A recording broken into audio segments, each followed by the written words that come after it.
And greetings and salutations. It's Louis Bright Raven. Quoth the Raven, Louis Bright Raven.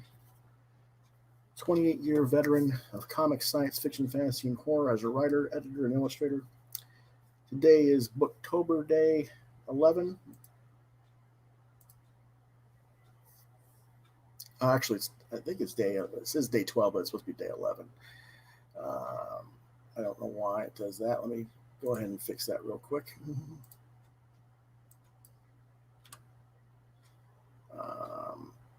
I don't know why I got screwed up, but it did today. That's okay. There it is, day 11. Might have had a flub up on the other part too, but oh well, it is day 11. And we haven't had any questions that I know of. I'm going to do a quick check, though, just to be sure I didn't miss something. We're going to open up our mail account, see if anybody asked me anything. And nobody did. So let's get rid of that. Close that down. Close that down. Okay. Now, I don't know if I'm going to get to do my live draw later this afternoon or not. My kitty is getting kind of sick, and he has a doctor's appointment in the morning already, so hopefully he can manage till morning. Won't be too much of a problem. If I do, it'll be a little bit later than I expected, because I was planning on it for 3:30, and I'll have to be more around 5-ish if I do it today. So that's just a heads up for that. And let's see what else we got going on before we get into our reviews. Thursday's show is a continuance of last week's regular Quoth the Raven show. We'll be talking about my history in comics, role-playing games, etc., and getting into my college years and when I turned pro. Okay, so let's go ahead and get to our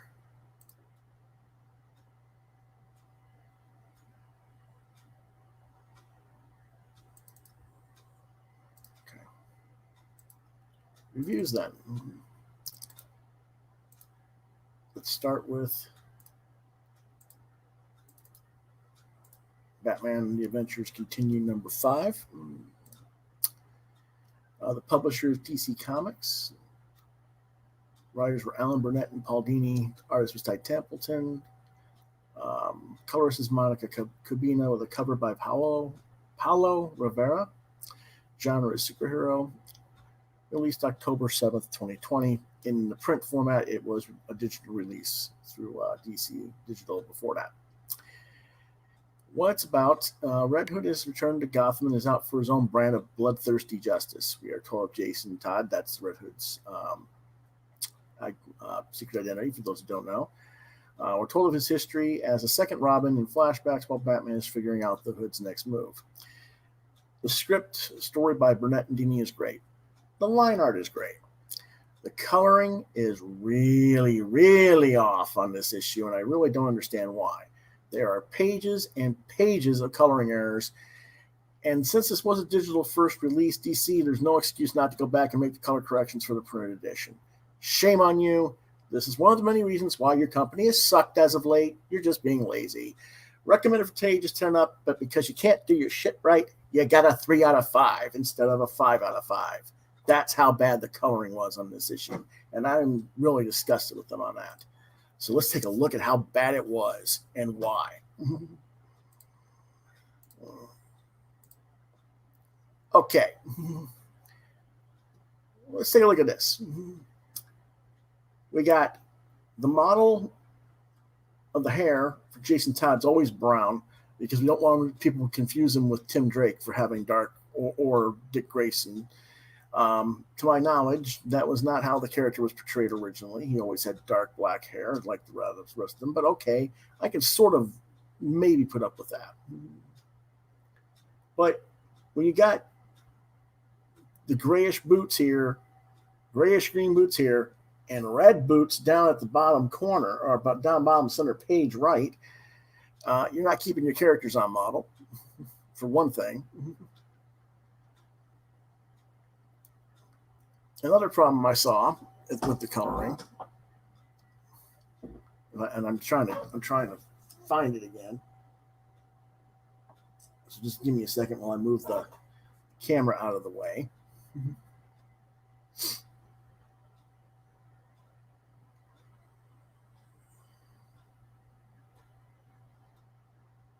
I know I saw it. And where was it? Lost it. I'll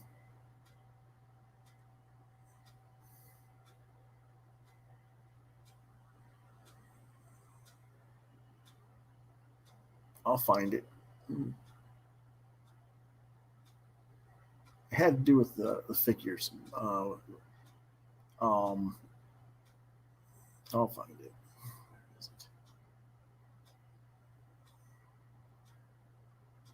Maybe it's the next page. Let's check the next page.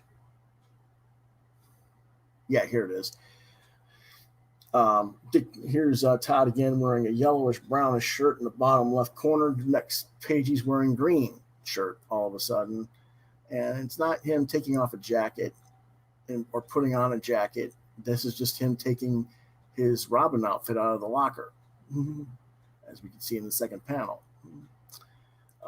And just, so it's like that kind of sucked, especially when it was yellow for Jason. Yellow, it should be yellow for Jason, yellowish brown for Jason, yellowish brown for Jason, and then Tim Drake here is green. So by coloring Jason Todd green, you're confusing Jason with Tim.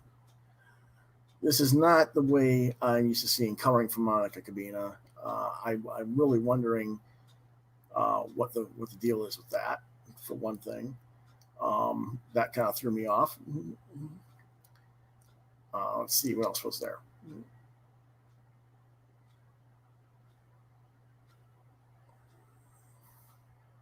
I was trying to figure out what this tube thing was next to Alfred. I guess it's supposed to be the sliding tube that maybe they come down, but it doesn't make much sense to what's going on in the rest of the background. So I was wondering what that was even there for. It's a distraction in the panel.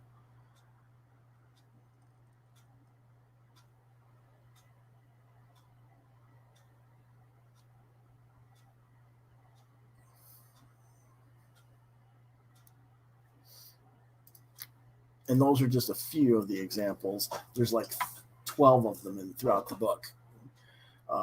So I didn't want to go completely through it, but there's stuff like that all throughout the issue, and that is not acceptable for any company, but let alone a company as level of DC. Like I said, great story. Templeton's art is solid throughout. I would have given it a 5 if not for the coloring. That's how bad the coloring was this issue, and I just don't understand it.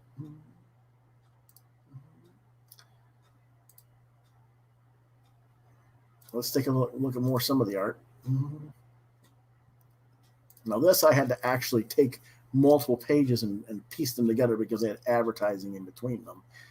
Here we go again. I don't know if this is... Let me go back here a second. Whoop. Okay, this is because it's the earlier version of Batman. Okay. This is the newer modern day, so he doesn't have the yellow breastplate thing there. I just wanted to make sure that's what it was real quick.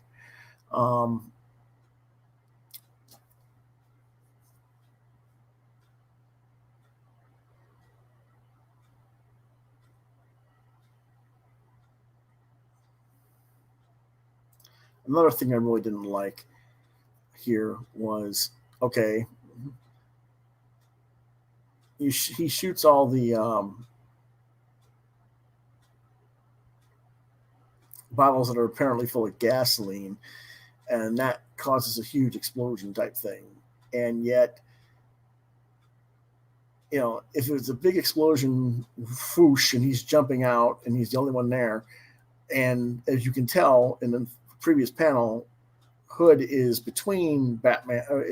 Batman's between Hood and the exit, and Batman leaves the exit first. Then I don't know. It's kind of a weird thing there, but that's okay.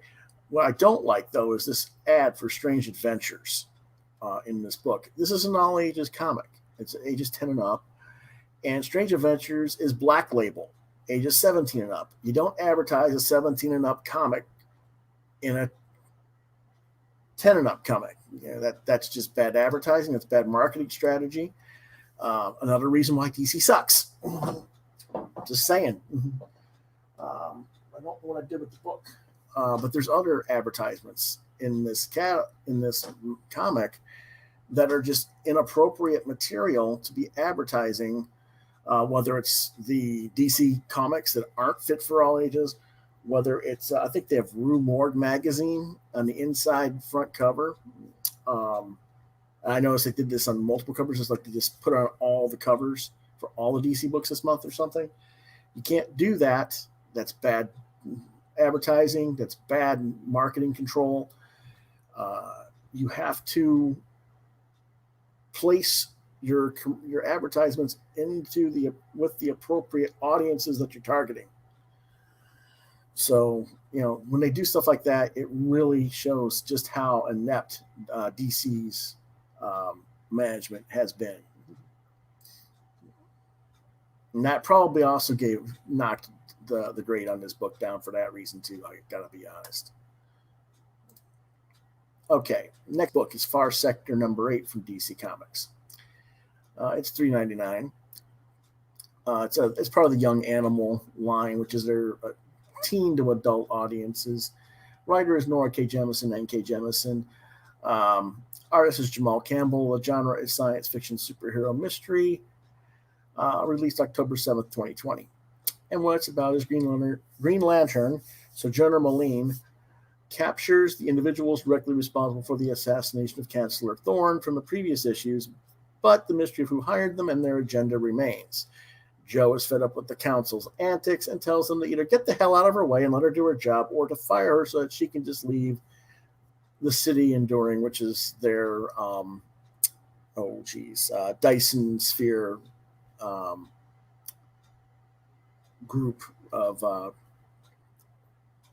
28 million different alien species, I think, or something like that, 28 million aliens together.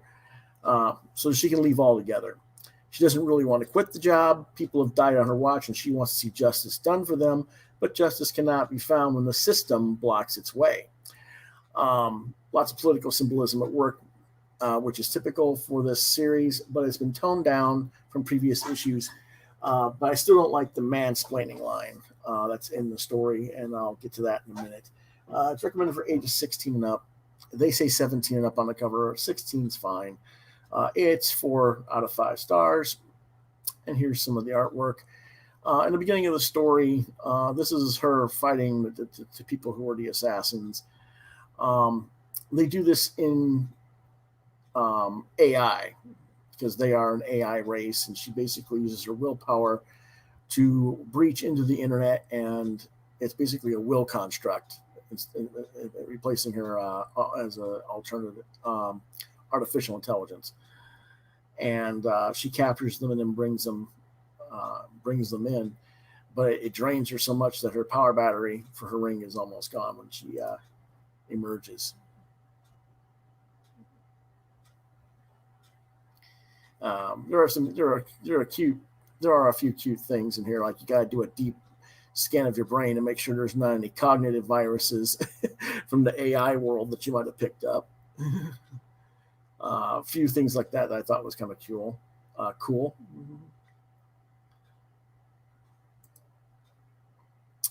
This is after she's told the council to either make up their minds or she's leaving. This is one of the council members that she's sort of had a kind of relationship with.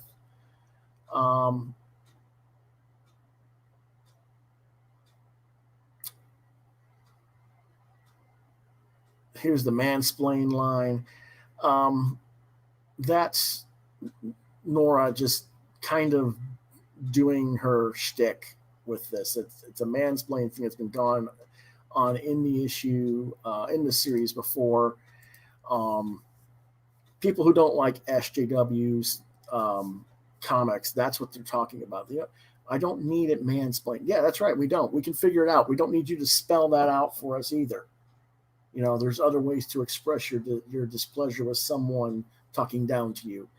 And just for a point of fact, women talk down to women talk down to men too. So quit calling it mansplaining, because that's just sexist and bullshit. It's just people being, holier than thou, snottish, and don't just put it on men. So that's one of the things that gets kind of a little bit annoying with Jemison's writing in this series. It's once or twice is fine, but when you do it regularly, bringing it up, it gets annoying.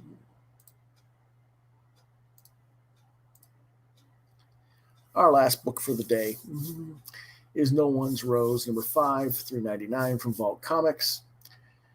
Writers are Zach Thompson and Emily Thorne. The artist is Alberto Albuquerque. Colors by Raul Angulo. Genre is science fiction.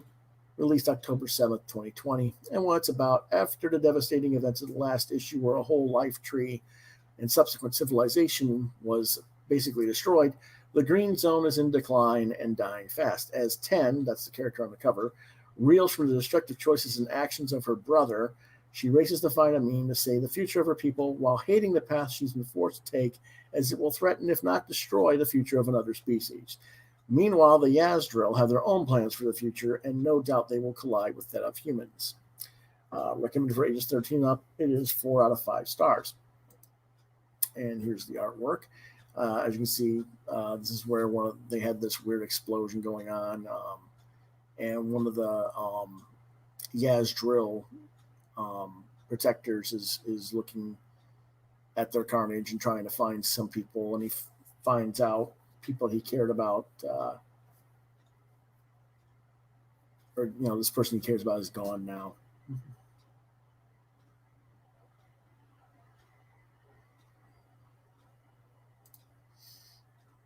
This is the reclamation zone.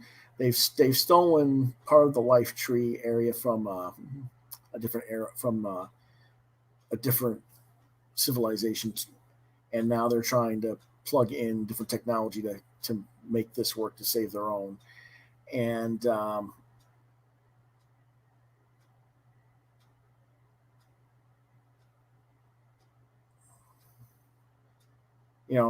there's not a reason why they had to do that and destroy a whole civilization, a whole city, just to get this tree, especially when there was a good chance that nothing, not even the tree, would survive doing this. Of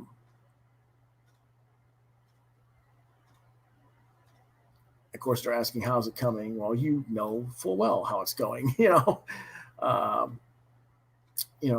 Watch your tone. Our survival depends on you healing this tree. What about the other race that we just wiped out?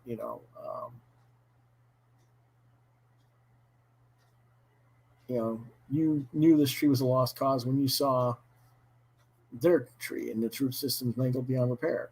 And technology, they're saying technology will save it, but it won't, basically. And she's arguing with them. And this is the guy that was earlier checking the carnage. He's like, okay, everybody who among you, all right, put your arms out and show that you're part of the Yazdril and not a human. No interlopers, no,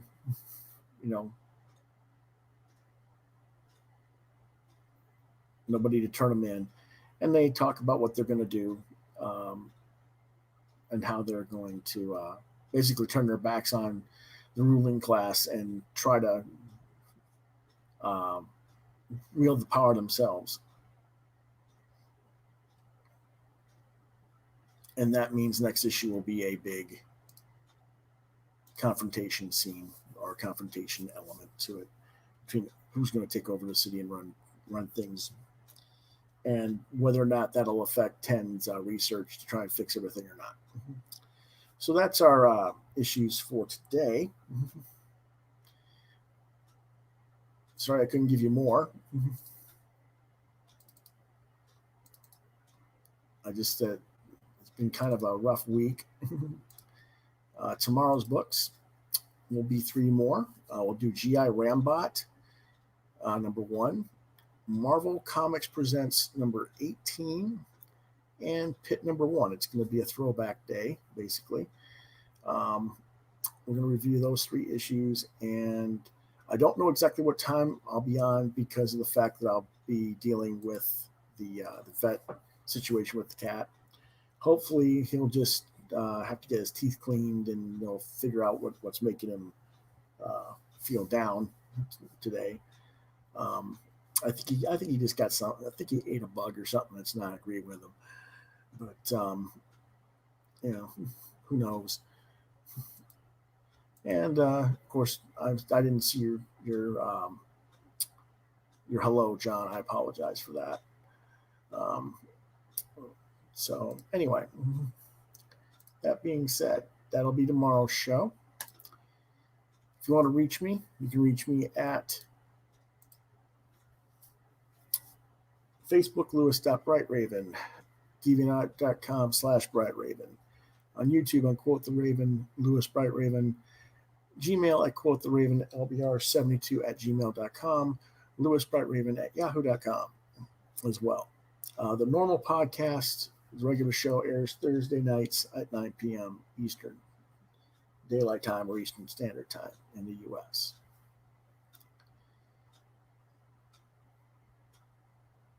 I will try to get a live draw session going on a little bit later today. I don't know yet.